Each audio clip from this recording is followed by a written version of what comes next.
कोणी असं अचानक रस्त्यात भेटलं तर ते मला दिसतात डोळे पाणावलेले. काही जणांना ते कंट्रोल होतात, काही अनावर होतात. असं एकही दिवस जात नाही की ज्या दिवशी मला कोणी भेटलं नाही. अगदी शाळा, स्कूल, म्हणजे कॉलेज, दवाखाना असो, पोलीस स्टेशन असो, एअरपोर्ट असो, बस स्टँड, कुठेही जा, प्रत्येक ठिकाणी हा अनुभव येतो म्हणजे येतोच. कधी असंही होतं की मी आणि बायको रस्त्याने चाललोय, कोणी ना कोणी भेटतं आणि नमस्कार करायला खाली वागतं. त्यांचं एज अगदी माझ्या लहान असेल, सेम असेल किंवा मोठी असेल, कोणी का असे ना, आणि त्यांना ना दोन शब्द बोलायचे असतात, कधी पण त्यांना व्यक्त व्हायचं असतं.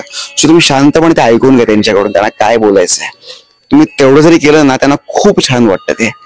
कारण तुमच्याकरता म्हणजे माझ्याकरता रोजच आहे की मला रोज कोणी ना कोणी भेटतं, हे माझ्याकरता रोजच आहे. पण त्यांच्याकरता फर्स्ट टाइम आहे ना. ते स्वामींची भूमिका जे करतात ते काही त्यांना रोज नाही भेटत, ते त्यांना काहीतरीच भेटतात. सो त्यांच्याकरता तो मोमेंट खूप स्पेशल आहे.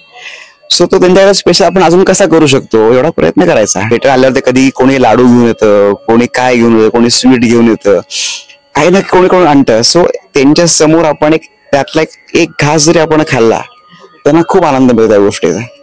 सो तेवढं आपण करायचं. फक्त प्रेक्षकांना पण हे सांगेन की नमस्कार फक्त स्वामींना करा, मला नाही. तेवढी अक्षय म्हणून माझी पात्रता नाहीये तेवढी.